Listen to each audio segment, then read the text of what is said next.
El tema que va a tratar el ingeniero Manuel Borja es análisis de riesgos en el reinicio de las obras públicas. Es un tema importante, creo que todos los ingenieros estamos a prontas ya de poder iniciar nuestras labores y es algo importante este tema de capacitación. Gracias, ingeniero. Reiterar el saludo para todos los colegas en el Día de la Ingeniería, en el Día del Ingeniero, y bueno, y felicitarlos por estar participando en este gran evento, primera conferencia de todo el ciclo de conferencias que tiene preparada el ingeniero Tito Burgos. Bueno, y vamos a empezar proyectando las diapositivas.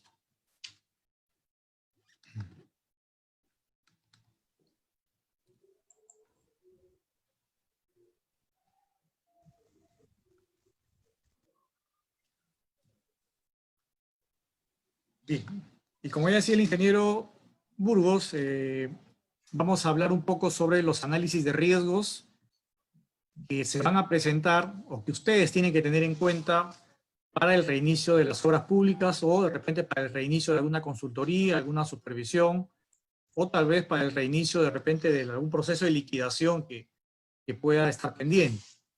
Esta no es una conferencia de la ley de contrataciones, ni es una conferencia sobre las nuevas directivas que ha sacado el OCE, que a mi parecer todavía tienen muchos vacíos, porque eso lo pueden revisar ustedes en la nube, en la página web. Esta básicamente es una conferencia donde vamos a conversar sobre cómo ustedes tienen que analizar los riesgos probables que se le van a presentar, ¿no? Y cuáles deberían ser las estrategias para tratar de mitigarlos, ¿no? O cuáles serían las estrategias para tratar de disminuir el impacto de esos riesgos. Bien. Entonces, los aspectos que vamos a evaluar son los siguientes. Primero, la situación actual de las obras públicas. Después, una identificación de riesgos. Después vamos a hacer un análisis cualitativo, un análisis cuantitativo, la planificación de las respuestas y, bueno, algunos tips para que ustedes puedan elaborar un plan de gestión de riesgos. Esta es la situación actual antes del COVID. Solamente son un par de diapositivas nada más que quiero para centrar la idea, ¿no? De que actualmente tenemos un 90% de proyectos que tienen deficiencias en los expedientes técnicos, ¿ya? O sea, de 100 proyectos, 90 están con deficiencias, están mal. El otro problema es este, ¿no? Que tenemos más de 1000 obras a nivel nacional que están paralizadas. Esto antes, repito, antes del COVID, ¿ya? Para tener una base de la problemática que queremos enfocar, ¿sí? Y bueno, y lo que buscamos con la implementación de riesgos es justamente que se eviten más obras paralizadas o más expedientes mal diseñados, ¿no es cierto? O mal enfocados. Entonces, la gestión de riesgos tiene que analizarse en esos 4 niveles, ¿ya? Primero, los riesgos en la elaboración del expediente técnico. Segundo, los riesgos al proceso de licitación. Actualmente hay muchos procesos de licitación que están todavía pendientes, ojo. Tercero, riesgos a la ejecución, que es tal vez lo que nos va a demandar más de esta conferencia. Y finalmente, los riesgos a la liquidación y recesión de obra. Actualmente las directivas que emite el OCE básicamente son riesgos enfocados a la ejecución de obras nada más. Pero el problema no es tanto en la ejecución de obras. Todos los que han sido contratistas sabrán que la mayoría de problemas lo venimos y lo arrastramos desde la etapa de la elaboración del expediente o desde la etapa inclusive de la elaboración de la ficha del SNIP o del INVIER-TP, ¿no es cierto?, o del estudio de viabilidad. Sin embargo, una gestión de riesgos integral, si nosotros queremos para que las obras públicas no terminen siendo paralizadas o estén en arbitrajes, es evaluar una gestión de riesgos en forma integral en estos 4 niveles. Lo que pasa es que actualmente hay vacíos legales y administrativos porque nadie sabe quién va a hacer la evaluación de riesgo del expediente, por ejemplo. ¿Quién haría esa evaluación de riesgos? Hay un vacío todavía, ¿no? El OCE no se ha pronunciado, el MEF tampoco. Bien. Y ahora tenemos un nuevo riesgo más, ¿no? Que es el riesgo del COVID, el riesgo de contagio y el riesgo de paralización nuevamente por contagio del COVID. ¿Sí? Ojo con esto. Entonces, este es un nuevo escenario que ningún país del mundo, menos el Perú, lo tenía previsto. Y bueno, y el Estado está sacando por ahí algunas directivas, algunos decretos, para tratar de reactivar el sector construcción. Y eso es justamente lo que nos trae acá. Empezamos con la planificación de un riesgo, pero para eso necesito que ustedes sepan o tengan bien claro qué cosa es un riesgo, ¿ya? Y voy a mostrarles este video que integra una serie de cadenas de sucesos, ¿sí? Que hace que, pues, que todo prácticamente a estos señores les salga mal en una producción determinada. Entonces, un riesgo es eso, ¿sí? Es tal vez en convertirse en una especie de don pésimo, ¿sí? Para tratar de pronosticar cuáles son las cosas que podrían salir mal, ¿ya? En una obra, en la elaboración de un expediente, como le digo, en la ejecución, en la licitación, en la recepción, en cualquier etapa de lo que ustedes crean conveniente. Entonces voy a mostrar este video rápidamente. A ver, voy a verificar que tenga el audio. Ok.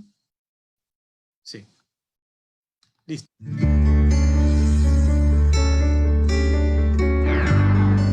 Esta es la empresa de Juan, que es la encargada de elaborar la alimentación de los empleados de la empresa de Andrés.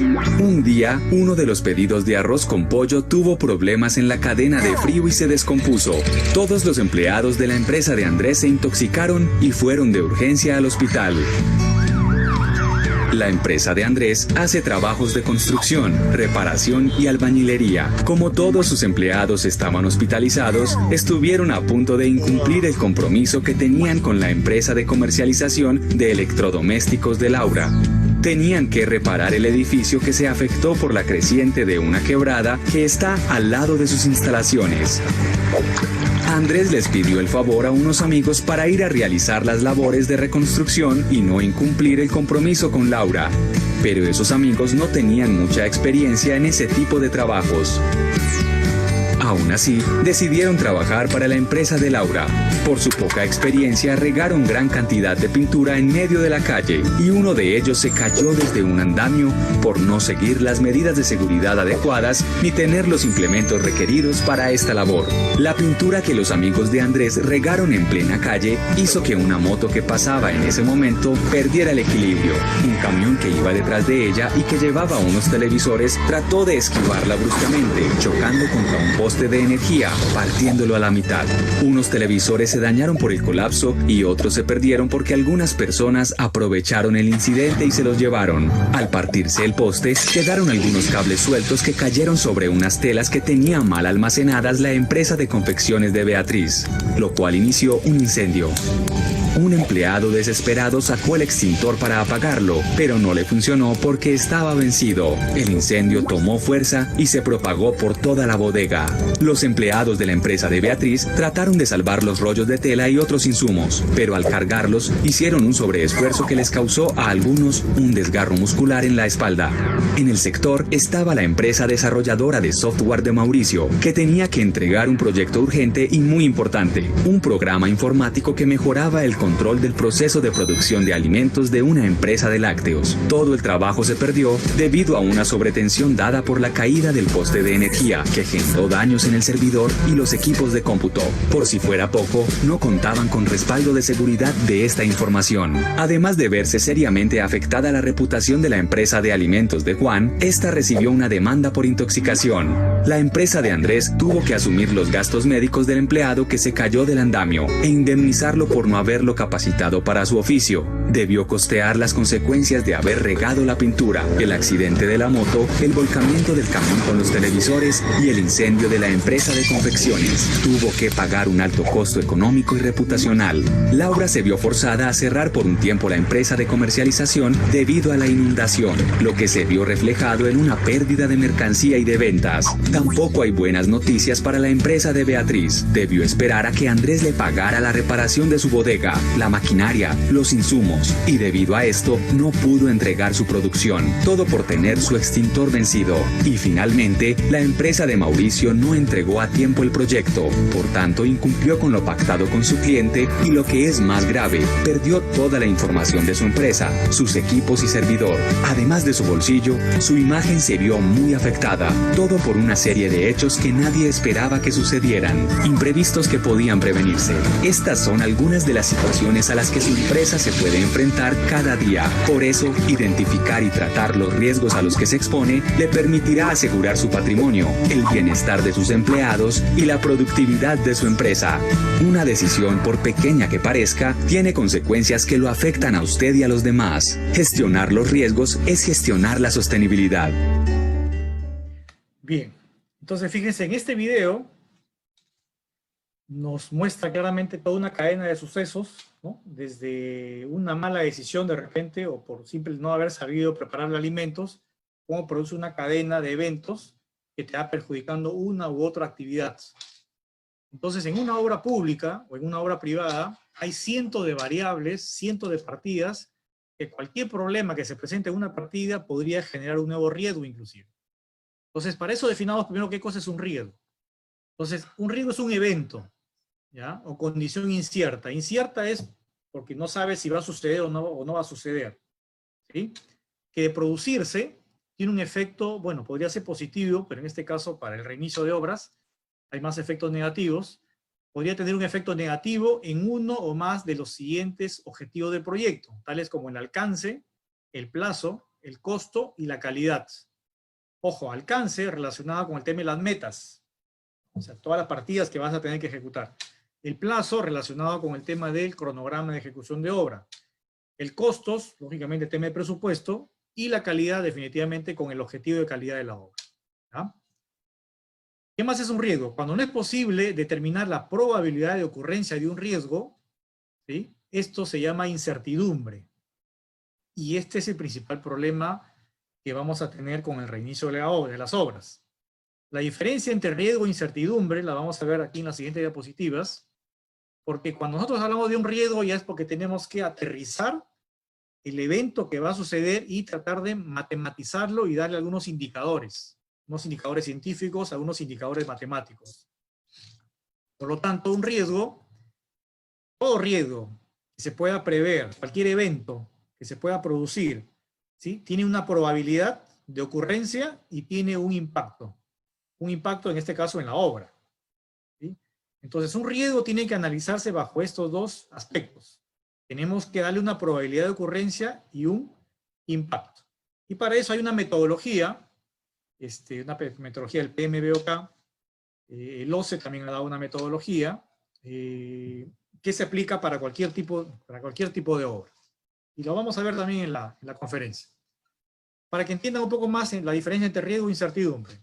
En el riesgo hay probabilidades, ¿ya? O sea, yo doy una probabilidad de que esto va a ocurrir, de probabilidad de tanto.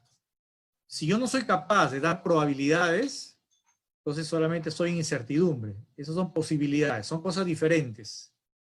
Entonces el riesgo es científico, la incertidumbre no sabemos. Estamos prácticamente en el aire. El riesgo obedece a una evaluación y un cálculo, ¿sí? Porque apostamos de forma analítica por una acción u otra, en base a datos, en base a información. En cambio, la incertidumbre solamente entra a tallar la intuición y la experiencia, ¿no? Y tratamos de mejorar nuestras posibilidades actuando de forma intuitiva. O sea, en la incertidumbre puedes decir, bueno, tal vez se produzca o tal vez no se produzca el riesgo. Eso es incertidumbre. Pero en el caso del riesgo tenemos que matematizar el riesgo para que sea conocido de esa manera. Ahora, ¿por qué es complicado analizar los riesgos? Primero porque muchos creemos que no aportan valor, ¿no? O sea, ¿por qué voy a empezar a analizar los riesgos si yo tengo mi expediente, tengo mi contrato, mi carta fianza, tengo mi certificado de calidad, tengo todos los documentos, ¿no? Entonces muchos creemos que no aporta nada de valor. Algunos te van a decir, bueno, si pensamos en todo lo malo, no hacemos nada, ¿sí? Y efectivamente, cuando uno quiere analizar riesgos, les dije, tenemos que pensar en todo lo malo que pueda suceder en la obra, ¿ya? No en forma pesimista. O sea, hay que hacer una especie de pésimo sí, pero muy objetivamente, ¿no? Y para que esos eventos que tú puedas diagnosticar, lógicamente implementes algún plan de contingencia. Te van a decir también que ya tenemos suficientes controles, ¿no? En mi empresa yo controlo todo, no tengo problema. Entonces, esa es otra de las resistencias al cambio, ¿no? Acá pensamos en metas, no en riesgos. Yo quiero avanzar mi obra nada más, ejecuto, no me interesa el resto, porque quiero valorizar, ¿no? Necesito avanzar, necesito valorizar, no hay tiempo para pensar en esto. O alguien te va a decir, bueno, acá nunca pasa nada, tengo 20 años, 30 años haciendo obras públicas, y nunca he tenido ningún problema, ¿no? Y también te van a decir, bueno, si ocurre algo ya veremos, ¿no? Ya veremos cómo lo arreglamos y todo lo demás. Entonces podrían haber otros factores que más bien se opongan a este tema de la planificación de los riesgos. Y yo creo que más bien la presencia del COVID es una gran oportunidad, porque después al final de la conferencia probablemente algunos de ustedes piensen que esto no es cosa de juegos, ¿no? Sino que de repente podría ser que el remedio sea peor que la enfermedad. Bueno, hay niveles de riesgo en las empresas. Hay algunas empresas que están en un nivel 0. Es como la calidad, ¿no? Como el tema de seguridad, casi lo mismo. Donde no se piensa en ello. Y las empresas que están en un nivel 5, donde ya la administración de riesgos están integradas en todas las operaciones de la empresa. Inclusive este es un tema gerencial. Ya no es solamente el ingeniero residente o no es solamente del CAEPATÁ, del maestro de obra, sino le compete ya al dueño de la empresa, está involucrado, ¿no? Habría que ver en qué nivel de riesgo, de análisis de riesgos, estamos cada uno de nosotros en las empresas que tenemos. Y bueno, esto también hay una metodología del PMBOK, esto lo voy a pasar un poco rápido, que se ve en los diplomados que se hacen sobre evaluación de riesgos, sobre lo que es gestión de calidad. El OCE también ya hizo su aporte con una directiva hace un par de años, donde ya te obliga, ¿no es cierto?, en forma contractual, que tú tienes que identificar los riesgos, analizarlos, planificar las respuestas y asignar los riesgos, ¿no? Inclusive el residente ya tiene la obligación con el supervisor de estar anotando los riesgos que se vayan presentando al menos una vez a la semana. Bueno, hay algunas herramientas que te permiten identificar riesgos. Estas son herramientas básicamente administrativas. Una de ellas es la lluvia de ideas. Y esto es importante, ¿por qué? Porque una persona o un consultor que quiera hacer una evaluación de riesgos no lo puede hacer él solo, ¿no? Y menos si es un proyectista que de repente nunca ha construido o nunca ha participado en una ejecución de obra, en una supervisión. Entonces, la evaluación de riesgos amerita un equipo de trabajo, ¿sí? El ingeniero, el maestro de obra, ¿cierto? Inclusive hasta tu jefe de logística. ¿Por qué no el gerente? Entonces, se necesita un equipo de trabajo para que empiecen a dar esa ayuda de ideas de todas las cosas que podrían salir mal. Entonces, aquí entra a tallar mucho también la experiencia de la persona que lo hace, ¿no? Otra herramienta más que se utiliza es el diagrama de Ichikawa para evaluar problemas, ¿no? Pero bueno, no nos vamos a detener a escribir cada una de estas herramientas porque entonces no terminaríamos a tiempo. Esto es parte de un curso. Pero la idea es que un diagrama de Ichikawa te descompone el problema en diferentes variables, ¿no? Y yo quiero evaluar, ¿no? Por ejemplo, si yo quisiera evaluar por qué hay deficiente calidad en las obras públicas, tendría que evaluar todas estas variables, ¿no? Aquí inclusive faltaría agregarle la presencia del COVID, ¿no? Que te podría generar una paralización. La otra herramienta es el diagrama de Pareto, que muy rápidamente consiste en evaluar solamente el 20%, ¿sí?, de todas tus variables para que tú tengas un impacto del 80%. Muy rápidamente, si yo de un presupuesto evalúo solamente el 20% de las partidas y me concentro en ese 20%, ¿sí?, tengo una certeza más o menos del 80% con respecto a todo el presupuesto. Más o menos esa es la escala con la que se trabaja. Bueno, el juicio de expertos también es otra herramienta que se utiliza, ya lo decía, ¿no? Las personas que elaboran un plan de gestión de riesgos tienen que haber construido ese tipo de obras, tienen que haber vivido la casuística, los problemas que se pueden presentar. ¿Ya? Y después viene ya la identificación propiamente dicha. Entonces, nuevamente, insisto con la definición. Un riesgo es un evento, cualquiera, ¿no? Un evento cualquiera, inclusive la caída de un meteorito también es un riesgo, ¿sí? Un sismo de magnitud 7 u 8 también es un riesgo, ¿sí? De que de producirse tendrá un efecto negativo nuevamente sobre los objetivos del proyecto, ¿no? Y que pueden afectar al costo, al alcance, a la calidad o al plazo, ¿ya? Lógicamente los riesgos, y aquí viene lo complicado, no son iguales para todos los tipos de obras. No son iguales para todas las condiciones en las que se ejecuta una obra. No son iguales para todas las latitudes o altitudes donde se ejecuta una obra. Cada obra tiene su particularidad. Pues aquí no podríamos agarrar y copiar y pegar lo que dice un expediente, lo que dice una obra, para trasladarle esos mismos riesgos a otro tipo de ejecución de obra, ¿ya? Entonces, un riesgo es un evento definible que tiene causas, ¿ya?, y que tiene efectos. ¿sí? Y además de eso tiene una probabilidad de ocurrencia, un porcentaje, una probabilidad del 0 al 100%. Y esto me va a generar un nivel de impacto. Para que lo entendamos mejor, supongamos que ustedes están construyendo un pavimento, ¿sí? En una vía urbana, y yo les pregunto, ¿cuál es la probabilidad de que tú rompas una tubería de agua durante la ejecución de esta obra? ¿Cuál es la probabilidad de que se presente ese riesgo, de que se rompa una tubería de agua durante las excavaciones? Entonces, con la experiencia que ustedes tienen, porque han ejecutado varias obras, sí son capaces de darme un valor. Estoy seguro de eso. Los que tienen experiencia, los que nunca han construido este tipo de obras, no podrían darme un dato. Pero alguien podría decir, mi ingeniero, de todas mis obras que he hecho de pavimentos, en el 30% se rompieron tuberías. Ojo, no estamos buscando culpables, estamos buscando la probabilidad de ocurrencia. Después vamos a ver algunos indicadores para que ustedes puedan determinar esa probabilidad. Pero también tiene causas. Si yo te preguntara, ¿y por qué se rompió la tubería? ¿Cuál fue la causa de que se rompa la tubería? ¿A qué se debió? ¿Cómo se pudo evitar? Ojo con esto. Y el efecto, lógicamente, el efecto es pues inundación, el efecto es paralización de obra, el efecto es multas, ¿no? Inclusive por acá hasta un pequeño se podría ahogar. ¿Sí? Entonces, cuando evaluamos riesgos, tenemos que evaluar no solamente causas, sino también todos los efectos negativos que podrían pasar. Lo que le digo al comienzo, todo lo que podría salir mal. Y cuando digo todo, tiene que ser todo, para que sea un buen análisis de riesgos. ¿Ya? Bien. Algunas consideraciones adicionales sobre los riesgos. Es un proceso interactivo, ¿sí? O sea, se hace constantemente. Es más, algunas nuevas acciones podrían generar nuevos riesgos, ¿sí? Hay una probabilidad de ocurrencia que podría ser baja también. Efectivamente, por ejemplo, si yo diría, ¿cuál es la probabilidad de ocurrencia de que caiga un meteorito en tu obra? ¿O cuál es la probabilidad de ocurrencia de que en pleno encofrado y el mismo día que tú vas a basar una losa aligerada, ocurra un sismo y ese encofrado totalmente se desplome? Entonces, ¿es probable o no es probable que ocurra esto? Sí es probable, o no. Somos un país sísmico, ¿no? 4 zonas sísmicas. ¿Es probable? Claro que es probable. El tema sería, asígnale la probabilidad. ¿Es muy baja o muy alta?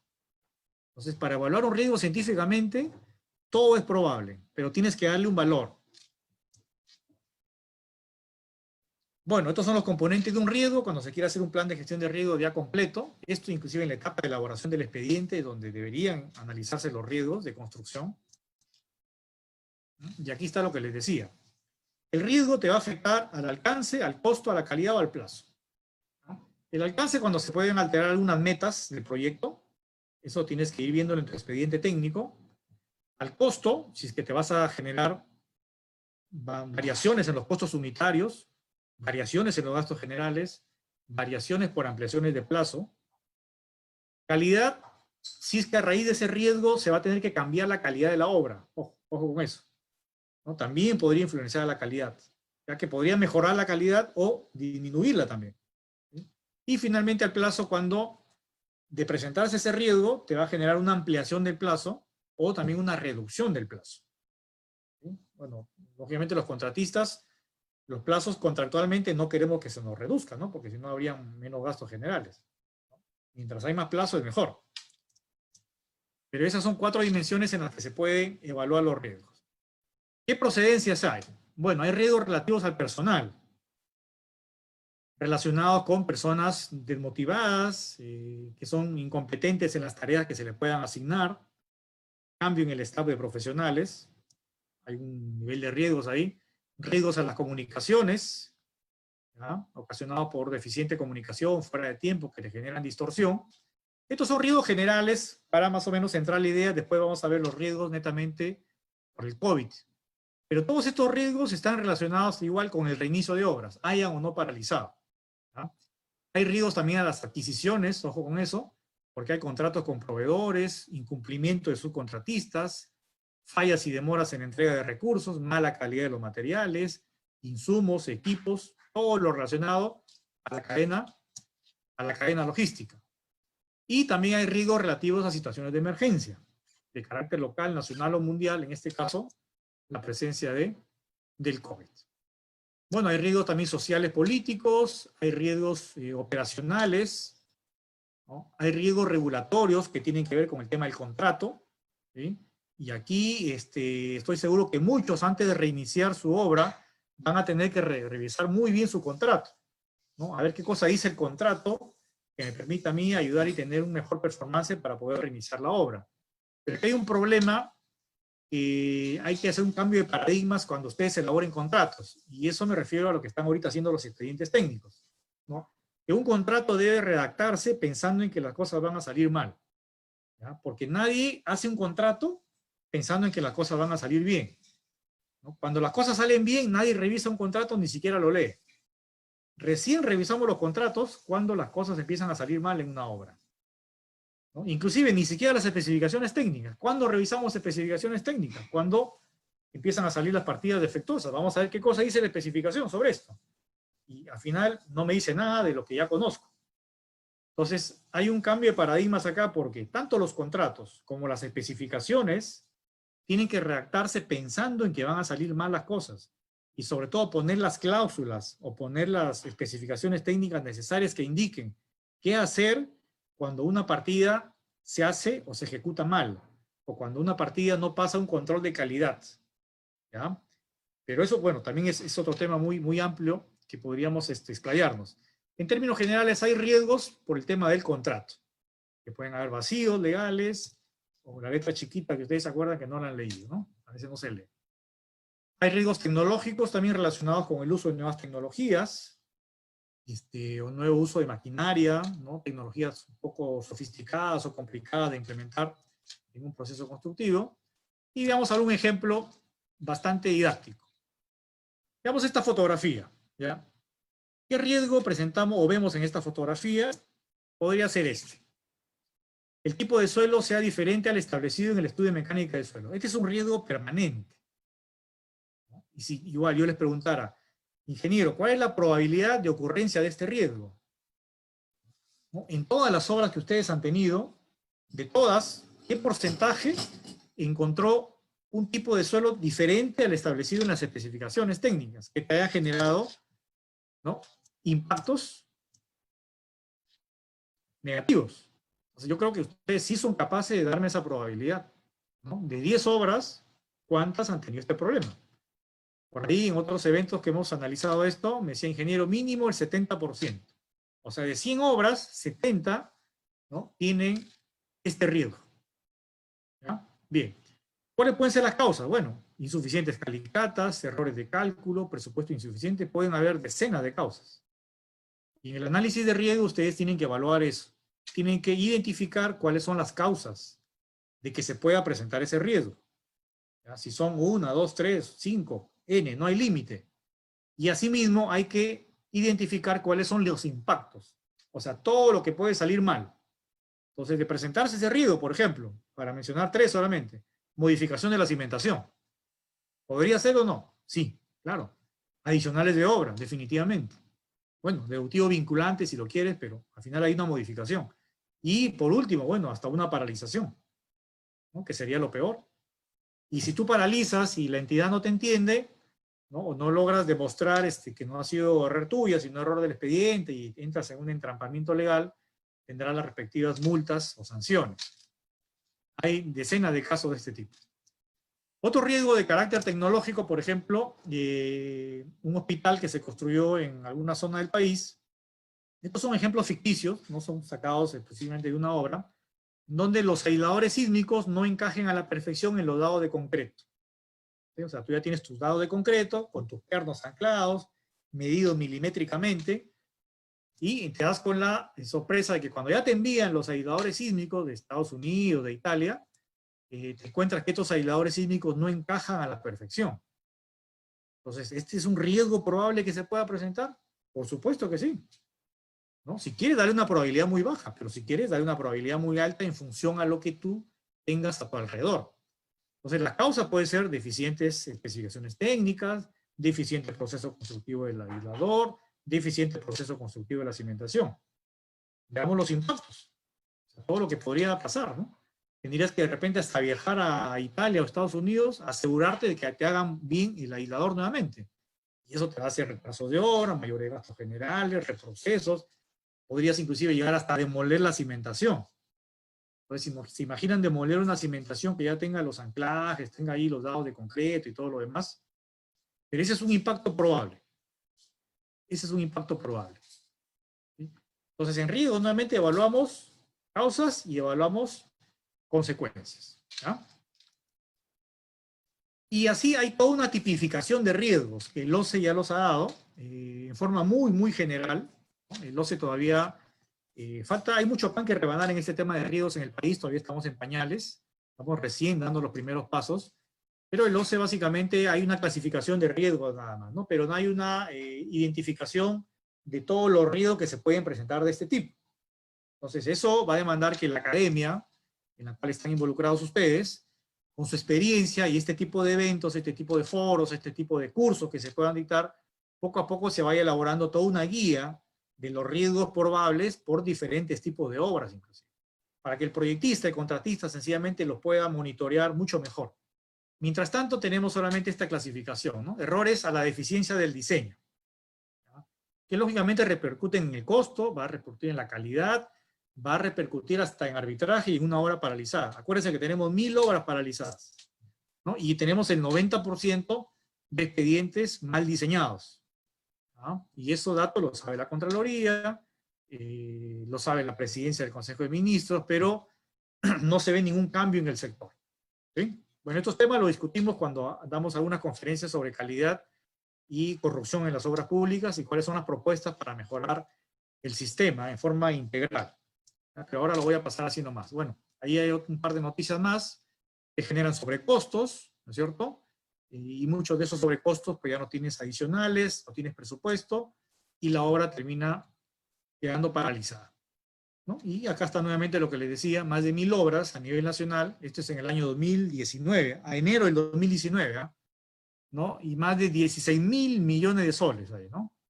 ¿Cuánta falta nos haría ese dinero para luchar contra la pandemia? También relacionados con la construcción, no solamente todo este tema de proyecto.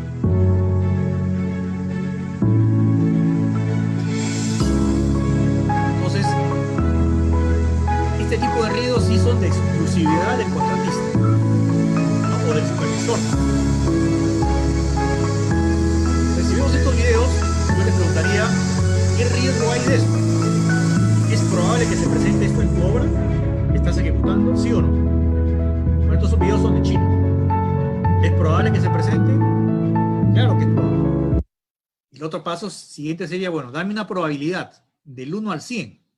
1%, no me digas tampoco 100%, pues no, porque 100% pues, sería que no trabajan ingenieros ahí, ¿no? Pero este es un riesgo también, relacionado con el tema de construcción, ¿no? Aquí hay otras fotografías también, miren, ¿no? Losas ahí vaciadas. Esta es una losa armada, doblemente armada parece, pero parece que fuera aligerada, pero con viguetas en ambos sentidos. Bueno, riesgo de este tipo, ¿no? ¿Sí? O sea, ¿qué probabilidad hay de que el empalme de un túnel en las vías del ferrocarril no encajen a la perfección? ¿Sí? ¿O qué probabilidad hay de que te paralicen tu obra por un tema de mala calidad, ¿no? Miren esta caja cómo está quedando. Entonces, no sé, falló ahí la interpretación del plano, la vivienda la construyeron después, podría ser también, ¿no? Que la vivienda la hayan construido después, o que no respetaron los niveles de vereda, en fin, toda una serie de causas. Justamente cuando uno evalúa un riesgo, tiene que ver todas las causas probables. Y mientras más causas probables identifiques, vas a tener mucho know-how para poder aplicarle el plan de contingencia. ¿Ya? Entonces, las claves son importantes para poder después aplicar los planes de contingencia. Bueno, hay riesgo de expropiación de terrenos también. Esto también es todo un debate, ¿no es cierto? No son necesariamente por el tema del COVID, pero sí se presentan. Estos riesgos los vas a tener también en tu obra, definitivamente, en algún momento. Y esto te genera paralizaciones de obra, la comunidad que se opone, la expropiación, que los terrenos ya deberían estar libres, ¿no es cierto? La libre disponibilidad de terreno al final es letra muerta en la ley de contrataciones, en la realidad no existe eso, y hay toda una incertidumbre. Hay riesgo de tipo geológico, geotécnico, ¿no?, que te podrían paralizar una obra también, que no son identificados adecuadamente en la etapa de la elaboración del expediente, a pesar de que hay una Carta Nacional de Fallas Geológicas. Sin embargo, no hay estudios focalizados, ¿no es cierto?, de temas geológicos. Al final tienes una carretera de este tipo, y bueno, y al final empieza a aparecer la falla, mientras no entregues la obra, sigue siendo responsable, pero ahí viene nuevamente el conflicto de si es adicional, no es culpa del contratista, no es un evento fortuito, y viene el enredo legal. Lo cierto es que es un riesgo. Aquí no estamos buscando la culpabilidad de nadie. Es un riesgo que tiene que evaluarse y tiene que plasmarse en un plan. ¿Ya? A ver, acá un videito corto justo sobre ese tema de... Esta mañana se registró una falla geológica cerca del kilómetro 580 de la carretera Fernando Belaúnde Terry, entre las localidades de Solo y Churiacu, en la provincia de Lamas. Por más de 3 horas se vio interrumpido el tránsito vehicular porque la pista quedó en estas condiciones. Los pasajeros hicieron transbordos para poder llegar a sus destinos.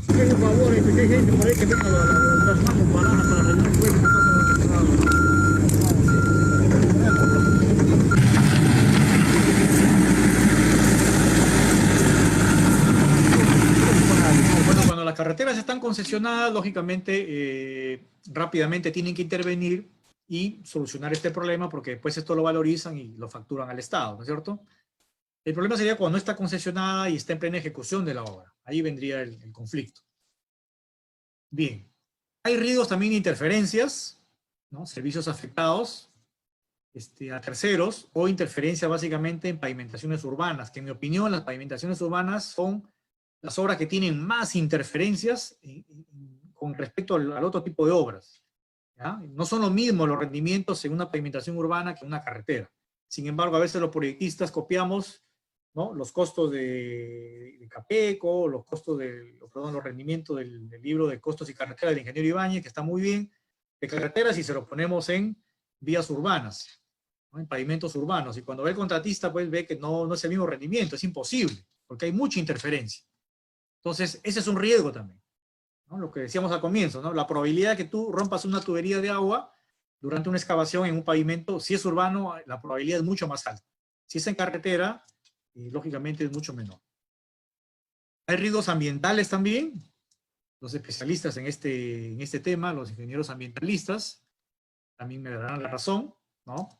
El tema de permisos, el tema de certificación, ¿no? Grandes proyectos que se pueden cerrar por este tema, inclusive riesgos ambientales que se encuentran o que se detectan ya durante la ejecución. Durante la ejecución de obra, no solamente no tener certificado, sino durante la ejecución se presentan riesgos ambientales y te podrían paralizar una obra. Riesgos arqueológicos también no somos ajenos a esto, a pesar de que tenemos el CIRA por ahí, ¿no? Pero esto es casi también de todos los meses, ¿no? Todas las obras, hay mucho riesgo, sobre todo en obras, por ejemplo, en zonas de costa norte, está llena de asentamientos pre-incas, de las culturas Moche, Chimú, todas esas culturas, y estos tipos de riesgos se presentan mucho en obras de saneamiento, ¿no? Pavimentación también, pero saneamiento un poco más por la profundidad de las excavaciones. Y bueno, y esto puede pasar en el sector privado, porque inclusive te podrían hasta ordenar la demolición de todo un hotel, ¿no?, de lujo, por no haber previsto este tema de los riesgos arqueológicos, ¿no? Inclusive este empresario hasta pudo haber tenido todos los permisos, ¿sí? Pero ojo, tener un permiso, si bien es cierto, te da cierta garantía legal, pero no es que estés anulando el riesgo con ese permiso, ¿no? O sea, aquí no es un tema de documentos, no es un tema de salvar el trámite porque ya tengo mi certificado, no. El tema es que el riesgo siempre va a existir. Entonces, a eso es lo que tenemos que atacar, ¿ya? Imagínense, este es un tema judicial, creo que ya del año 2019. No sé, los amigos que están por Cusco, me dirán si esto ya se demolió o sigue todavía ahí en apelación, ¿no? Porque ya la justicia había ordenado demoler este hotel. Inclusive en esta época del COVID también este tipo de riesgos arqueológicos también impidieron, ¿no?, de que se haga un cementerio para los fallecidos por el COVID, porque detectaron que había restos arqueológicos en esa zona descampada donde se querían enterrar. Entonces el tema arqueológico está en muchos tipos de obras. Hay riesgo de obtención de permisos y licencias. Este sí es un tema burocrático, administrativo, pero a veces hay permisos y licencias que los contratistas o que el proyectista desconoce que tiene que sacarse, ¿no? Ya sabemos el tema de cultura, el tema ambiental, pero hay un tema de permiso, por ejemplo, en obras que estén cerca a las playas, ¿cierto? Ahí hay una dirección general de capitanía y guardacostas. Entonces se necesitan algunos permisos también para este tipo de obras. O en zonas que son reservas naturales de repente, el Ministerio del Ambiente, ¿no? Otro riesgo vinculado a accidentes de construcción, bueno, en esto creo que es lo que más se ha avanzado en el país, ¿no? Ya hay un poquito más de conciencia con el tema de los EPPs. Digo un poco más, pero todavía no estamos todavía al 100%, y esto te puede generar pues también retrasos, la pérdida de una vida humana, te puede generar multas con la SUNAFIL, ¿no? Esto también incluye daños a terceros, no solamente tu obra, sino qué pasa alrededor, ¿no es cierto? Hay un riesgo también de daño a la propiedad de terceros, eso también tiene que evaluarse. ¿Sí? Y bueno, y la SUNAFIL por ahí, si no estás con todos tus protocolos, ¿no? Con todos tus formatos al día, si tú no acreditas que le das la capacitación a los obreros o no le das los EPPs, vienen después las paralizaciones de obra. Y esto es lo que me preocupa a mí después, a raíz del COVID, cuando se reinicien las obras, de que van a haber tanta cantidad de obras. Bueno, para empezar, la SUNAFIL no se va a abastecer para revisar todas las obras, ¿sí? Y los riesgos por temas médicos podrían ser muy altos, ¿no? Bueno, la Contraloría también está haciendo su trabajo con el tema a la identificación de riesgos. Y también hay riesgos derivados de eventos fortuitos o de causa mayor, ¿no? Y podríamos decir que esta es la parte central de la exposición. Solo que el tema de riesgos, para que tengan una conceptualización general, tiene que revisarse todos los escenarios, ¿no? Entonces, esto definitivamente no es culpa ni del contratista, ni es culpa de la entidad, ¿cierto? Es una emergencia nacional. Y esto genera también otro tipo de riesgos que son ya regulatorios o normativos, ¿no? Porque a raíz de esta pandemia, y tú ya estando en plena ejecución de obra, te salen decretos, ¿no? Te salen directivas que te obligan a paralizar. Y esto pues, en enero, febrero, ningún contratista, ninguna obra pública lo evaluaba como un riesgo, ¿no es cierto? O sea, riesgo de que te paralicen la obra porque el COVID llegó al Perú, ¿no es cierto? A nadie se le hubiese ocurrido. Pero ya este es un antecedente que en lo sucesivo, porque yo honestamente no creo que esta sea la primera pandemia en el Perú, probablemente tengamos no sé, unos 10 años, de repente antes, entonces ya es un riesgo que podría empezar a evaluarse, ojo.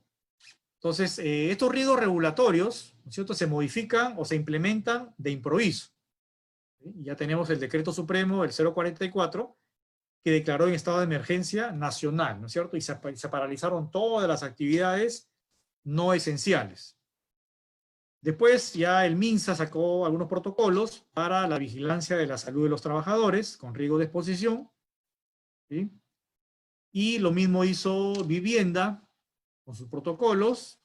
Ahí ustedes tienen los códigos y las resoluciones, y lo mismo también hizo Transportes.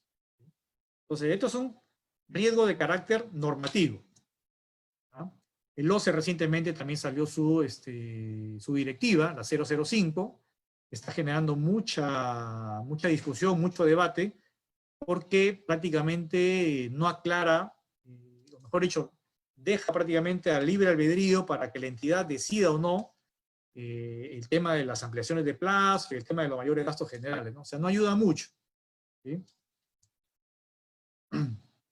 Y bueno, donde ustedes o los contratistas pues están obligados a presentar su plan de vigilancia y control, ¿no? Y ahora me parece que ya es de aprobación automática, ¿cierto? Me parece que ya es de aprobación automática y hay un registro para registrar esos planes de vigilancia y control del COVID, para tener la autorización de reiniciar las actividades, ¿no?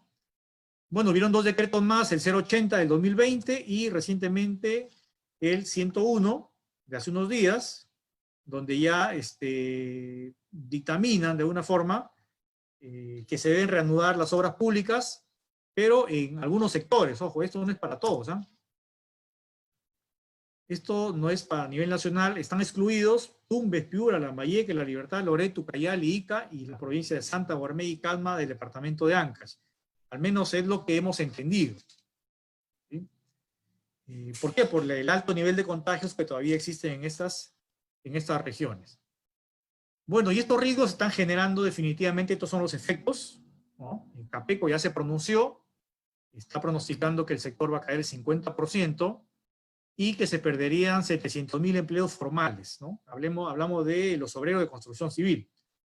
Pero aquí yo creo que también se exagera un poco porque en realidad no es que se estén perdiendo, ¿no? Porque las obras públicas no van a desaparecer, las obras públicas en un momento van a reanudar. En todos estos 700.000 empleados, en todo caso, están en stand-by. Durante, lógicamente, estos meses, que pueden ser 3 meses, 4 meses, inclusive en las zonas más críticas, que nadie va a poder trabajar. Pero estos empleos nuevamente se van a reactivar una vez que se reactive a nivel nacional todas las obras, ¿no? En otra noticia por ahí mencionan de que la caída va a ser algo del 30% a nivel nacional.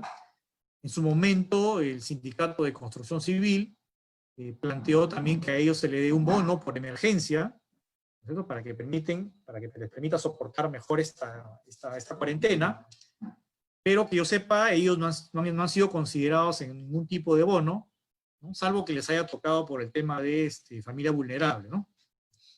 Y me parece que lo correcto sí debió ser que al sector construcción también se le dé su bono, básicamente a lo que son obreros. A nivel privado, bueno, y esto fue en una conferencia hace unos días que organizó el Colegio de Ingenieros de Lima, existen 1.700 obras residenciales paralizadas en el país, ¿no? Que también es una cifra bastante importante, si bien es cierto son privadas, pero están dinamizando el sector construcción. Entonces, esto también está paralizado. Y a nivel de obras, esta estadística la sacamos de Infoobras, esto es antes del COVID, ¿eh? Esto es el escenario para que veamos más o menos los riesgos que pueden haber. Antes del COVID, habían 2.500 obras paralizadas, ¿no? Por diferentes motivos. Arbitraje, la calidad, etc. Obras en ejecución antes del COVID, 16.000. Significa que de cajón, en Perú tenemos 16.600 obras por reiniciar. Inicia la cantidad. De obras pequeñas en un distrito hasta pues mega obras a nivel nacional. ¿Qué obra hay ahí, Luis? Y hay obras sin ejecución, o sea que están en proceso de licitación, haya por firma de contrato, 11.000. Entonces, en teoría, tenemos más de 30.000 obras, ¿sí?, que en el Perú podrían reiniciar. Miren la magnitud del sector construcción. Es un monstruo a nivel nacional, ¿cierto? De cajón 16.000 van a empezar. Muchas obras probablemente sean las que ustedes tienen dirigidas. Entonces no es tan fácil. Bien. Entonces, ¿cuál es el riesgo para el reinicio de la obra? Definitivamente el contagio por el COVID. ¿Sí? Que un trabajador se te contagie por el COVID. Lo evaluamos. Yo te preguntaría, a ver, ¿cuál es la probabilidad de que un trabajador se contagie con el COVID? ¿0%? ¿100%? ¿Cuál es tu probabilidad? Van a depender, lógicamente, de muchos factores, ¿no? Eso lo vamos a ir viendo más adelante. Pero ¿cuáles son las causas de que se presente este riesgo? Bueno, las causas que yo puedo haber detectado. Ustedes podrían detectar muchas más, ¿no? Un deficiente implementación de protocolos de bioseguridad. Acuérdense que el sector construcción en obra pública es uno de los más informales, ¿eh? Y eso hay que decirlo así, con mayúsculas, ¿no es cierto? Y mucha idiosincrasia del trabajador, ¿no? Inclusive en algunos casos de resistencia y de usar los EPPs. Muchos no están acostumbrados a veces ni a usar guantes, ¿cierto? Lente de protección, ni el casco a veces se lo quieren poner, ¿sí?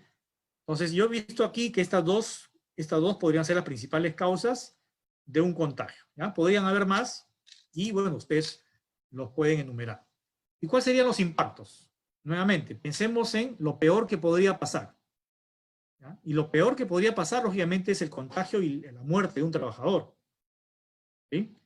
Y si muere un trabajador, lo más probable es que te paralicen la obra, ¿sí? Hasta que se detecte que nadie más esté contagiado, o hasta que todos entren nuevamente en cuarentena, ¿no?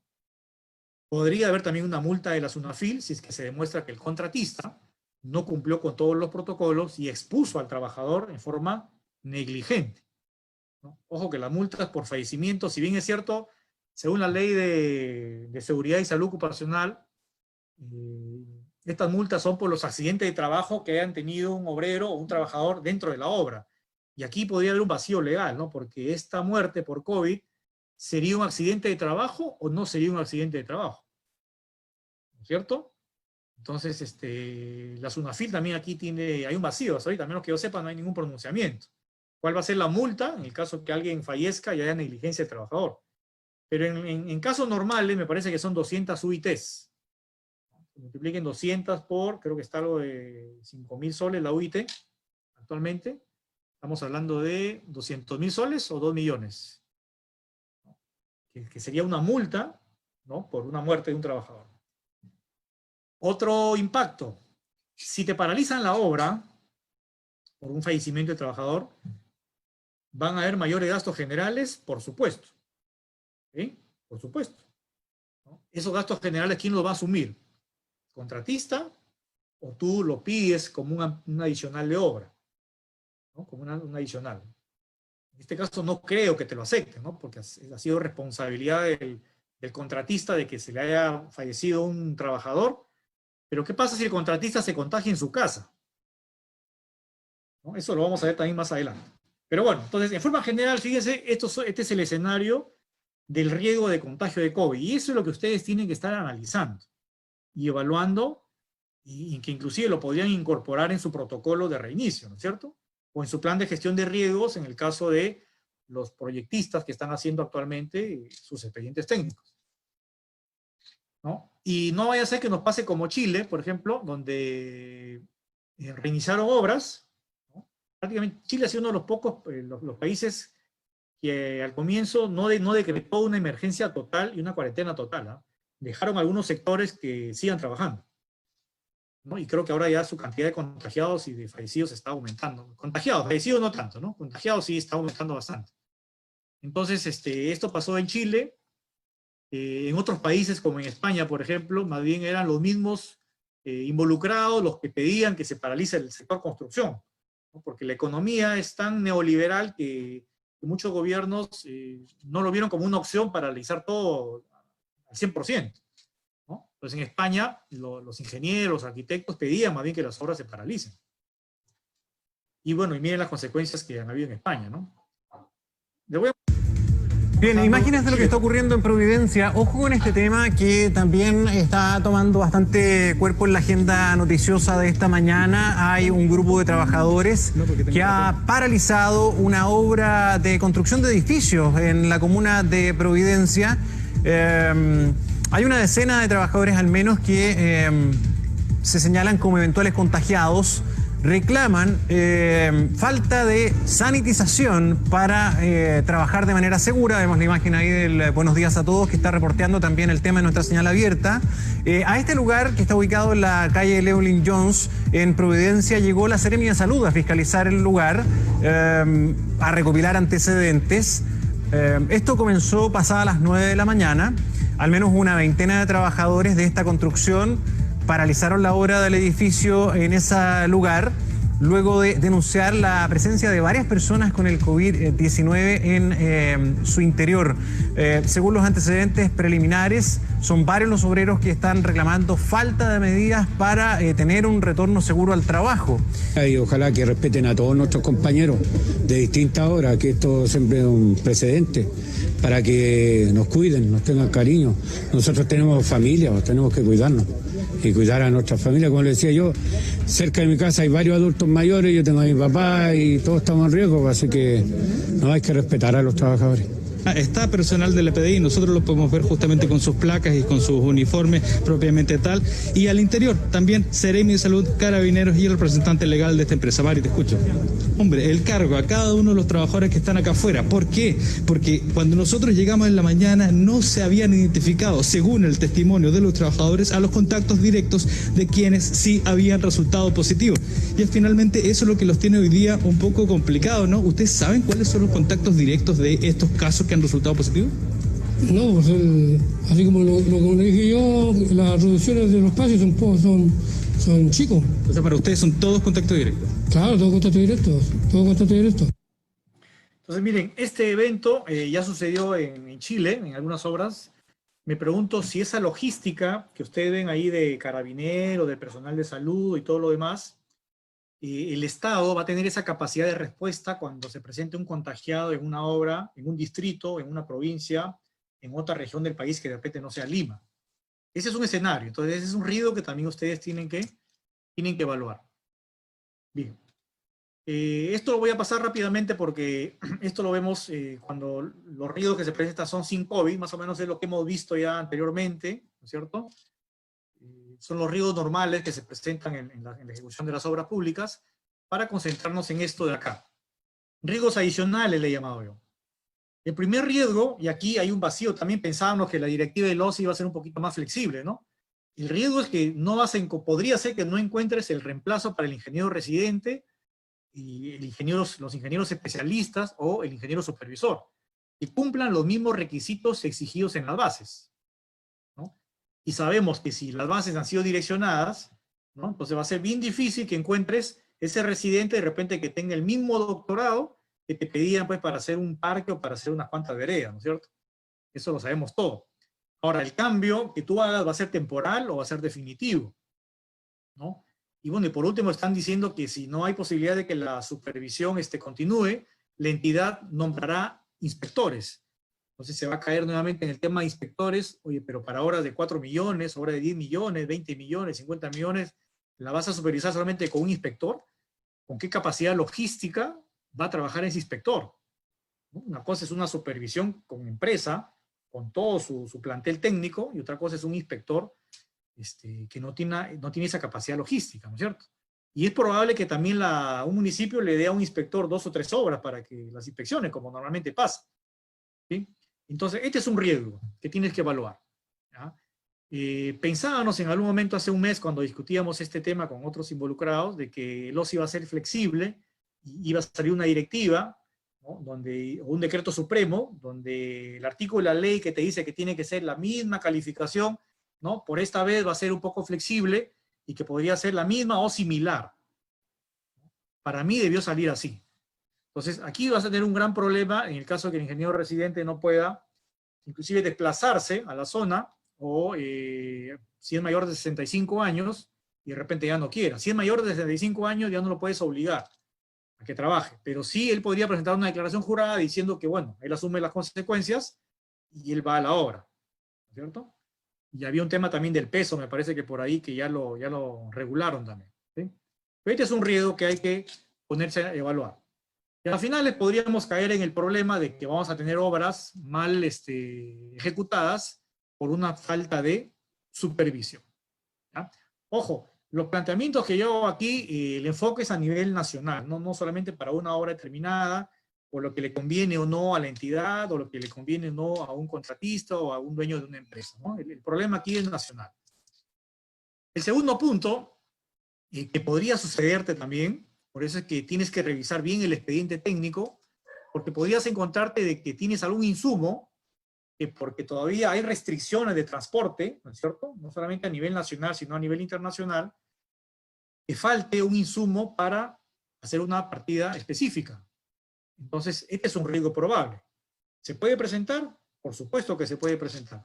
Tú tendrás que darle la probabilidad y el impacto, ¿no? A través de un listado de tus insumos, y tendrás que ver, pues, a ver qué insumo es el que, ¿no? Es muy probable que de repente ya no lo consiga en el mercado, ¿no? Porque todavía la cuarentena y el aislamiento todavía se mantiene a nivel nacional, ¿no? Se están soltando algunos sectores, pero el sector construcción, cuando quieres tú abrir el sector construcción, tienes que abrir todo un abanico de proveedores y todo un abanico de servicios, ¿no? La obra pública no es como un restaurante, tal vez, que tenga 1 o 2 proveedores, ¿no es cierto? O no es como un consultorio médico, ¿cierto? Una obra pública tiene muchas variables, ¿sí? Que involucran a diferentes actores. Bien, podría haber también un riesgo por el tema de mantenimiento para un equipo específico, por calibración o reparación de maquinarias, para un repuesto que tengas que también nuevamente comprar del extranjero o comprar de Lima, ¿no? Porque no todas las obras públicas pues son pequeñas, ¿no es cierto? Hay medianas y hay obras muy, muy grandes. Hay riesgos también para la dificultad para realizar un ensayo, ¿no? Desde una simple esclerometría hasta 5, de repente una vía Beckett, 16, 21, en la cual el proveedor de ese 25, ensayo se encuentra en otra región. la cual todavía no hay movilización autorizada, ¿cierto? Y más aún si hay algunas partidas que están condicionadas a ese ensayo para que te las puedan valorizar. Entonces, nuevamente, tendrás que evaluar qué controles de calidad te están exigiendo en esa partida, tipo de obra, para que evalúes la intensidad de este riesgo que se podría presentar en tu obra. El riesgo 5, bueno, esto es un tema burocrático. Si tú levantas obras, vas a tener que abrir obligatoriamente las entidades, ¿no es cierto? Si es un municipio, una gobernación regional. ¿Por qué? Porque para el pago de tus valorizaciones necesitas varios sellos, ¿sí? Que pase por logística, abastecimiento, tesorería, gerencia general, alcaldía, de ahí regresa nuevamente a tesorería. Entonces tiene todo un flujo, ¿no? del cheque que tienen que pagarte para tu valorización.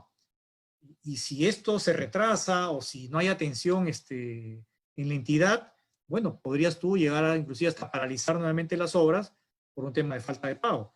Y si no le pagan al contratista, no le puedes pagar a tus trabajadores, ¿no es cierto? Entonces, este es otro riesgo que se puede presentar. Otro más, la disminución de los rendimientos por un mayor distanciamiento físico entre las cuadrillas, para evitar los contagios, ¿sí? Como, lógicamente, un protocolo de seguridad, ¿no es cierto? Porque de repente tú lo encapsulas en un traje especial con tipo astronauta, pues y bueno, ahí de repente así estén pegados, no va a haber contagio. Pero en condiciones normales, sí, inclusive los protocolos están recomendando un mayor distanciamiento. Y no es lo mismo pues una cuadrilla de un solo operario o de 2 operarios que una cuadrilla donde son 3 u 8 obreros, donde hay mucho más congestión. Entonces tendrás que evaluar si esas partidas, tal cual están en tu expediente técnico de ejecución, ¿cierto?, ameritan o no una reestructuración, ¿no? Porque vas a tener que tener un mayor distanciamiento en la partida. Algunas se podrían perjudicar, sí, no estoy diciendo que todas las partidas, tendrás que evaluar. No es lo mismo partidas de edificación que partidas de movimiento de tierras, tal vez masivo en una carretera, ¿cierto? Pero tiene que ameritar una evaluación. O una partida de vaciado de techo, donde entran 8 hasta 10 obreros, ¿cierto? Entonces tienes que evaluar esa disminución de rendimientos. Y este es el gran vacío. Esta disminución de rendimientos te va a generar un nuevo costo. Y te va a generar de repente una nueva ampliación de plazo. Y te va a generar mayores gastos generales. Y sobre esto no hay ninguna directiva, ¿no es cierto? Hay un vacío ahí. Algo ya lo está razonando y, digamos, los ministerios son conscientes de esto, ¿no? El Ministerio de Vivienda y Construcción en algún momento dijo, el sector construcción va a trabajar a una capacidad menor al 50%. Significa que los rendimientos podrían estar sujetos a este indicador. Pero repito, no toda la obra, no todas las partidas, ¿no? El residente será el responsable de identificar, porque no es lo mismo una partida donde interviene pues solamente un operario, o un peón, que puede ser un tarrajeo, una vestidura de derrames, ¿no?, en puertas y ventanas, de una partida de vaciado de concreto masivo, donde según los costos unitarios del expediente hay 10 peones, ¿no? 10 peones aparte del operario, del oficial, el residente, el capataz. Entonces existe mucha concentración de gente. Y existe, una cosa es vaciar una losa, ¿no es cierto?, un pavimento, y otra cosa es vaciar de repente una escalera, ¿cierto?, o vaciar una placa, o vaciar toda una losa de concreto en un nivel determinado. Entonces, en todas esas partidas existen diferentes formas en que la gente se concentra, y existen diferentes formas en que hay un distanciamiento. En algunas podrá ser más manejable, pero en todas no. Entonces, esto, como les decía, te va a generar, te podría generar, si disminuye la cuadrilla, nuevos rendimientos, nuevos costos, nuevo presupuesto. Y aquí viene el gran vacío legal, ¿no es cierto? ¿Se pueden modificar los costos unitarios en una obra? A suma alzada, a precios unitarios. Tú ya ofertaste un costo por esos precios unitarios. Entonces tendrás que pelear, ¿no?, el adicional de obra, ¿sí? Pero esto hay que tramitarlo, tengo entendido, después de que inicias la obra. Y ese es un riesgo también que se puede presentar que no te lo aprueben. En el caso de una pavimentación, ese distanciamiento, ¿cómo lo controlamos? Es lo que tiene que ver con el proceso. Vemos lo que tiene que ver con la comunicación.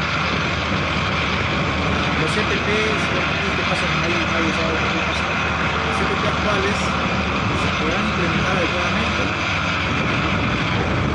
Lo que es trabajar, es diferente trabajar en concreto, es una partida, digamos, en frío, que trabajar con un asfalto en caliente, ¿cierto? Son otro tipo de EPPs, ¿sí? Probablemente la mascarilla le pueda llegar a faltar más oxígeno por todo el CO2 que se elimina con la mezcla asfáltica en caliente. Y por ahí se están recomendando también horarios flexibles para las obras. Eso habría que evaluarse. ¿Qué se entiende por horario flexible, ¿no? Algunos dicen doble turno, un grupo de trabajadores en la mañana, otro grupo de trabajadores en la tarde, pero quieras o no, eso te va a llegar a reformular probablemente el expediente, reformular el cronograma. Bien, quise agregar este riesgo adicional también porque, bueno, puede ser una probabilidad, puede ser que no, la probabilidad puede ser muy baja, pero a pesar de que tú de repente tengas el CIRA o el estudio de impacto ambiental con toda tu certificación, en un momento u otro, por un vicio oculto, te aparece un descubrimiento y el riesgo podría ser la dificultad para que puedas conseguir un arqueólogo que venga a tu zona, ¿no? A hacer el rescate arqueológico o a que dictamine o no si puede reiniciar o eso te amerita una intervención arqueológica. Entonces, o de cualquier especialista nuevo que se pueda presentar, ¿no? Un arqueólogo, un ambientalista, o cualquier otro especialista que sea necesario para un punto específico de una obra determinada. Podría haber también dificultades para eso. Bueno, este es un riesgo contractual, que también lo hemos evaluado, ¿no? La posibilidad de que uno de los consorciados desista de la obra y diga, ¿sabes qué? Mira, de repente recién hemos firmado contrato, mejor ahí nomás porque hay mucho riesgo acá, ya yo no quiero perder, sencillamente quiero disolver el contrato. Entonces es un tema contractual, ¿no? Que probablemente haya mucho debate, si se podrá hacer esto, no se podrá hacer, hay una multa parcial para la empresa que ya no quiere formar parte de este consorcio, en fin, ¿no? Porque son especialistas en ley de contrataciones, tendrán la respuesta. Este es un riesgo muy importante también, este es un riesgo social, ¿no? Así como el riesgo de no acceso a las canteras, que la sociedad te pide, hay un riesgo de este tipo también, ¿no? Que la población actualmente está muy vulnerable, hay una especie de, no trauma, pero sí hay más conciencia por el tema de los contagios. Entonces la población se podría oponer a que tú reinicies los trabajos porque la ejecución de la obra tiene mucha cercanía con las viviendas. Entonces aquí también es diferente. No es lo mismo hacer un colegio, ¿no? Que tú lo puedes cercar, que hacer una obra de saneamiento a tajo abierto, donde es casi imposible poner las vallas de protección o una obra de pavimentación también. Entonces cada obra tiene su propia particularidad. Entonces existe ese riesgo también. Entonces aquí lo correcto sería, bueno, empezar a conversar con la población. Ojo, es un factor social que muchos contratistas no lo tenemos en cuenta, ¿no? Conversar con la población, conversar con el alcalde, con la entidad, para que a través de su área correspondiente haya una socialización con esto. Porque no vaya a ser que tú reinicias la obra, ¿sí? Y la gente después llega, después de una semana, y te la paraliza. Entonces, ¿es un riesgo? Claro que es un riesgo. Puede ocurrir, sí. Ya estamos hablando de cosas que escapan al contratista, que escapan a la entidad, pero nuevamente la obra va a ser paralizada, ¿no? Y nuevamente tendrás que pedir una ampliación de plazo, mayores gastos generales, ¿no? Entonces el problema ya sería para la entidad. Pasa mucho, como le digo, en obra de pavimentación, en obra de pistas y veredas, en obra de saneamiento. Bien, hay otro evento también que podría haber ocurrido, sobre todo las obras de carreteras en este caso, pero podría aplicar a cualquier partida de tu proyecto, ¿no? Que haya un deterioro de algunas partidas ejecutadas, aprobadas y valorizadas inclusive, ¿no? Porque a raíz del abandono de estos 3 meses prácticamente se han deteriorado, ¿no? En carreteras pasa mucho eso cuando tú has imprimado algo, ¿no es cierto? Y bueno, como no hay control, pues han pasado carros, pasa ganado, y te valoran la imprimación, y si llueve un día antes, peor, o de repente agüellamientos, ¿no? Por un tráfico no permitido, tendrían que ponerse a pensar en tu expediente, en todas tus partidas, si puede haber habido un riesgo de este tipo. Y si puedes darte una vuelta para monitorear cómo está la obra, bueno, mejor todavía, ¿no es cierto? Mejor todavía. Pero sí se podría presentar. Y el riesgo de contagio está presente en todos estos niveles. Durante el trabajo productivo, que es lo que hemos estado hablando, durante las instalaciones higiénicas, ¿sí? Donde, bueno, lógicamente hay que sacarse los EPPs para asearse, ¿no es cierto? Y durante la alimentación de los trabajadores, ¿no? Si se alimentan en campamento dentro de la obra o se alimentan en sus casas, ¿no? En el hogar del trabajador, porque los trabajadores, la mayoría de obras públicas no tienen pues campamentos tipo mina, donde el trabajador vaya 40 días, 30 días y descansa 10, ¿no? Todos van, entran y salen todos los días. ¿Sí? Podría haber contagios durante los traslados de estos trabajadores y en las operaciones logísticas externas, por ejemplo, contacto con la entidad, cuando te vas a cobrar tu cheque, a presentar una carta, acceso a ferreterías, a proveedores, entonces, y muchos más escenarios. Entonces, todos estos escenarios también tú tienes que evaluarlos. Tienes que evaluarlos, obviamente, para implementar las medidas preventivas de que tu trabajador se vaya a contagiar, ¿no? Y en el trabajo productivo, lógicamente, la obligatoriedad es el uso de EPPs, ¿no? Y ahí tendrás que escoger para que lo pongas en tu protocolo, si vas a usar mascarillas de tela, vas a usar mascarillas sin filtro, las N95, ¿no? Que filtran hasta el 95% de partículas, o vas a usar mascarillas con filtro, o vas a usar de repente este tipo de protectores con filtros a los dos costados, ¿sí? Porque una cosa es las mascarillas que usa el personal de staff, digamos, ingenieros, supervisores, donde no tienen mayor esfuerzo físico, ¿no es cierto? O los médicos que trabajan en un hospital usan su mascarilla, pueden estar de repente todo el día, pero otra cosa es los obreros que van a tener que hacer un esfuerzo físico mayor.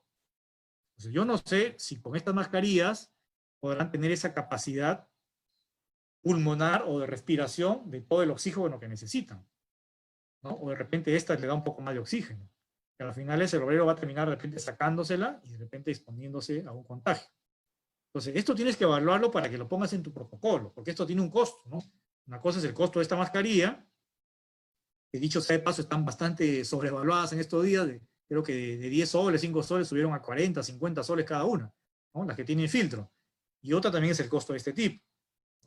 Entonces, por ahí están recomendando, y en mi opinión también, que lo más sensato sería usar este tipo de cascos con esas caretas plásticas, ¿no?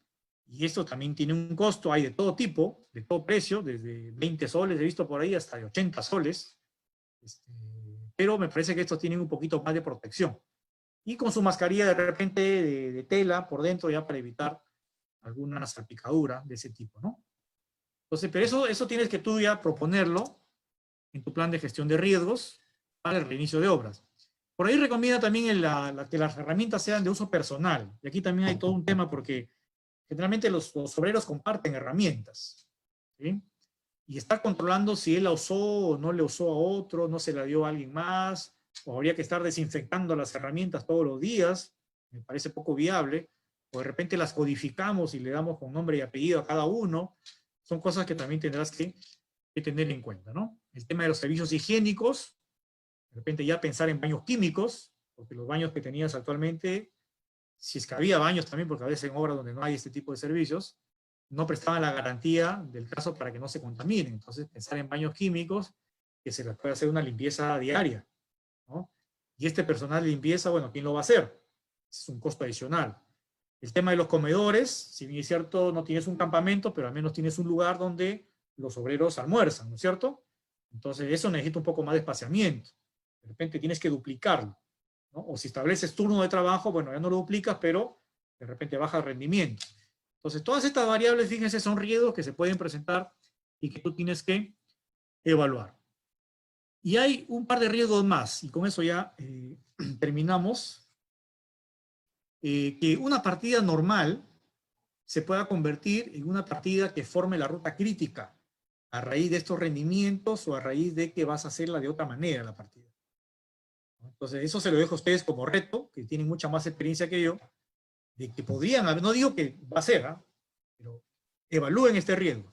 Si que dentro de tu ruta crítica, a raíz de este cambio que va a haber en la forma como vas a ejecutar la obra, podría haber una nueva partida, que normalmente era una partida normal, y que se pueda convertir en una partida de ruta crítica.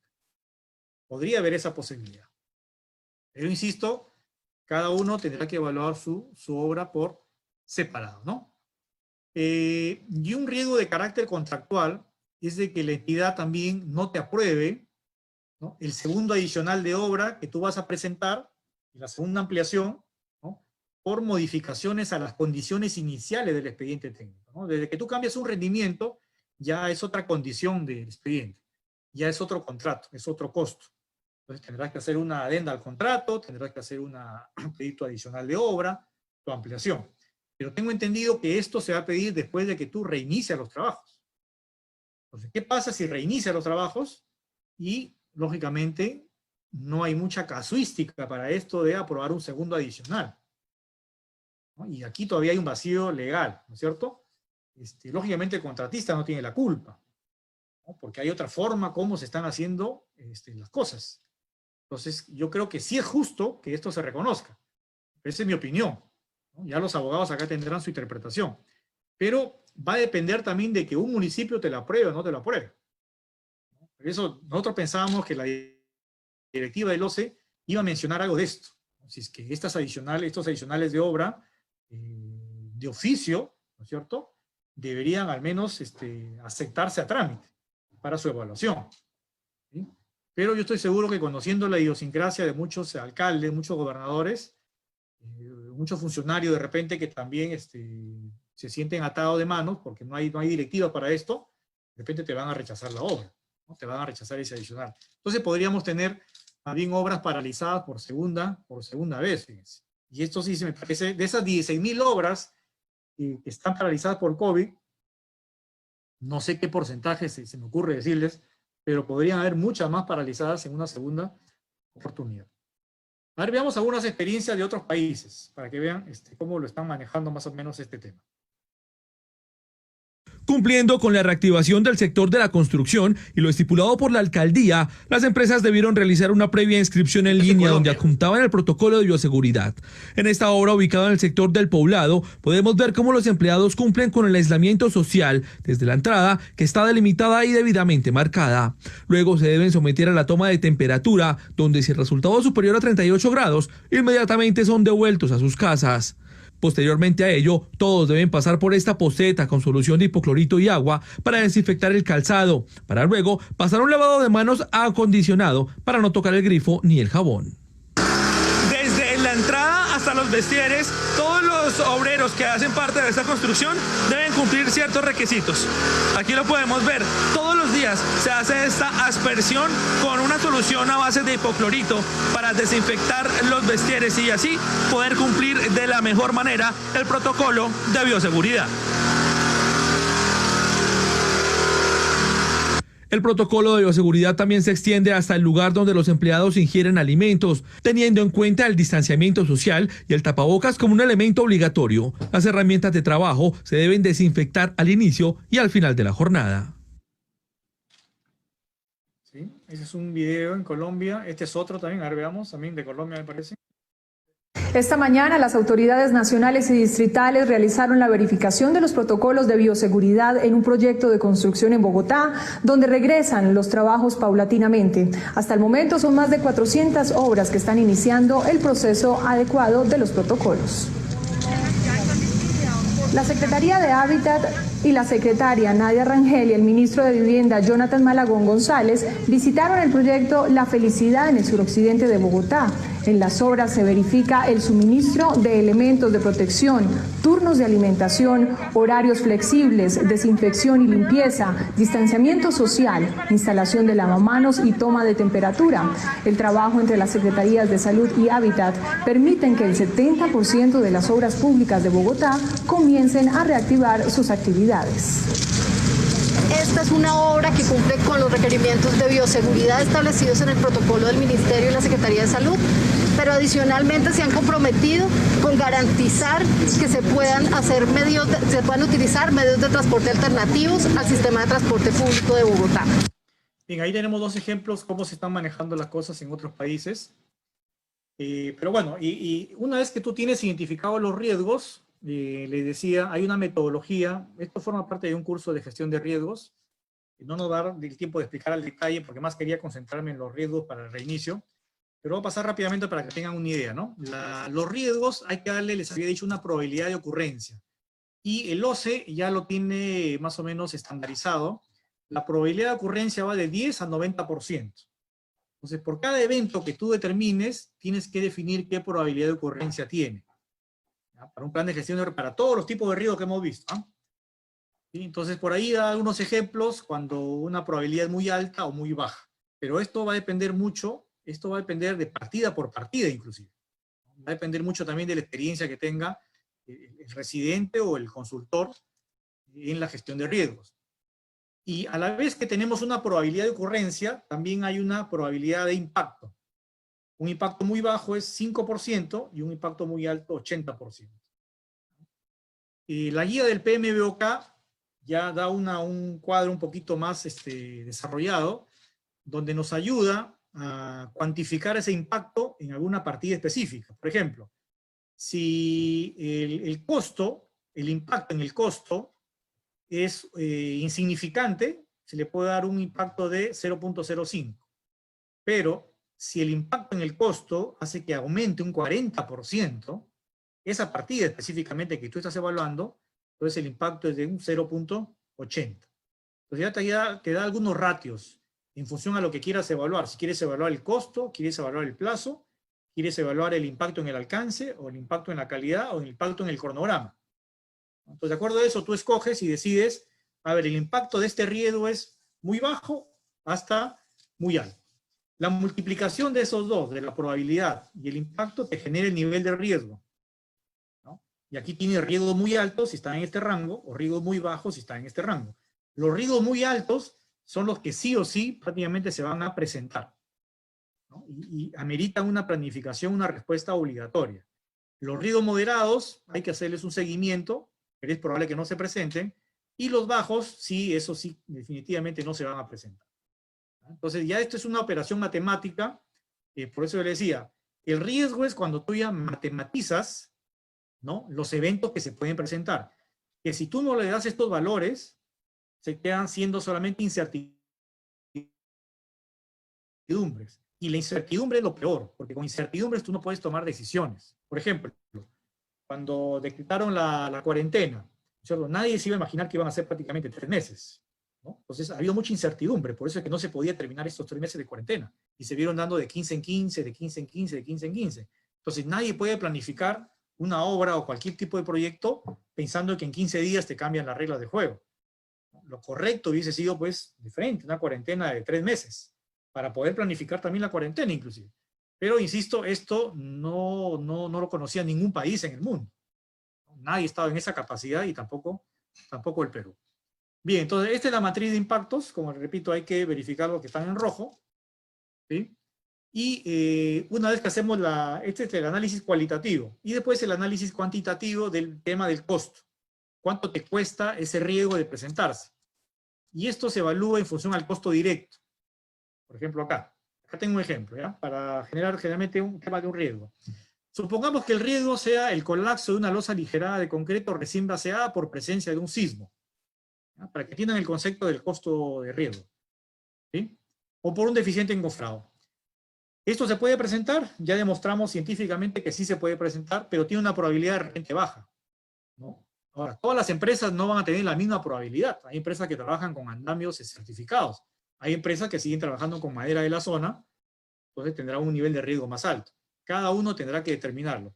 Pero el costo de riesgo se calcula multiplicando el costo bruto total de la reconstrucción. O sea, supongamos que ¿cuánto me cuesta rehacer todo esto? ¿No? Hay encofrado, acero, concreto. ¿Cuánto me costaría rehacer todo eso? Ese es el costo bruto del riesgo, ¿ya? Y el costo del riesgo es la multiplicación de ese costo bruto por el nivel de riesgo. Y ojo que el nivel de riesgo hemos dicho que puede estar en este cuadro. Tenemos de 0.045 hasta 0.72. Entonces podría estar en este rango.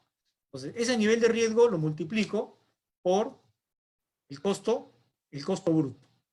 Entonces eso es lo que tú tienes que hacer. Para cada riesgo que tú identifiques, tienes que evaluar cuál es el costo total en el caso de que ese riesgo se presente al 100%. ¿Ya? En este caso, el evento es que al 100% se destruya toda la losa. Perfecto. Ese es mi costo bruto, ¿no? El costo del riesgo va a ser el costo bruto por su nivel de riesgo. Pues aquí se castiga con este valor y sale muchísimo, muchísimo menor, ¿no? Bueno, eso se lleva a una matriz y después viene la planificación de las respuestas, ¿ya? Dentro de la planificación de las respuestas hay varios escenarios porque tú el riesgo lo puedes mitigar significa disminuir el riesgo, evitar que se produzca, ¿no? Lo puedes evitar, lo puedes transferir o lo puedes aceptar también. Y bueno, hay diferentes escenarios en los que tú mitigas un riesgo, lo evitas, lo transfieres o lo aceptas. Pero quiero llegar aquí al tema de lo que es mitigación. ¿Qué cosa es una mitigación? Veamos este ejemplo, ¿no? El riesgo aquí en este ejemplo es el colapso de edificaciones antiguas colindantes al proyecto por efecto de excavaciones profundas. Este es el riesgo. ¿Se puede presentar? Claro, ¿no? Sobre todo en Lima cuando hay excavaciones para sótanos, ¿no? Aquí en el norte no hay mucho, pero también se presenta, sobre todo que tenemos napa freática muy alta. Entonces hay un riesgo de colapso de las edificaciones, ¿sí? Entonces la mitigación es la estrategia que tú vas a poner en tu plan para reducir la probabilidad de que ocurra esto. O sea, reducir la probabilidad de que colapsen estas edificaciones. Tienes que disminuir esa probabilidad. ¿Ah? O el riesgo, por ejemplo, cuando tú estás pavimentando una zona rural y hay mucha casa de adobe, el riesgo es que las viviendas colapsen, ¿no? O cuando pasa el rodillo. Recuerden que el rodillo de 20 toneladas vibrando, si la vivienda está muy cerca, tienes que compactar su rasante, base y su base. Entonces hay un riesgo que las viviendas colapsen o no, por supuesto. Y si van a colapsar, ¿a quién le van a echar la culpa? ¿A quién le van a reclamar? Pero es un riesgo que tiene que evaluarse. Entonces la mitigación es ver qué propuestas tengo para evitar o para disminuir la probabilidad de que esas viviendas colapsen. Y eso podría llevarte inclusive a cambiar tu proceso constructivo o a innovar tu proceso constructivo. ¿No? Miren, o sea, este tema de riesgos influye en el tema del proceso constructivo también. Entonces acá, como dice, la estrategia de contingencia es otra. La estrategia de contingencia es cómo reduces el impacto. Uno era cómo reduces la probabilidad de ocurrencia y otra es cómo reduces el impacto. En el caso del COVID, ¿no? El riesgo identificado es el contagio, ¿no? Entonces, ¿qué estrategias tenemos? Primero, para mitigar el riesgo. O sea, ¿cómo disminuye la probabilidad de contagio? ¿Sí? ¿Qué estrategia vas a plantear? Y ahí está tu protocolo que te están pidiendo para que lo puedas inscribir en el MINSA, me parece que, ¿no? Se inscribe.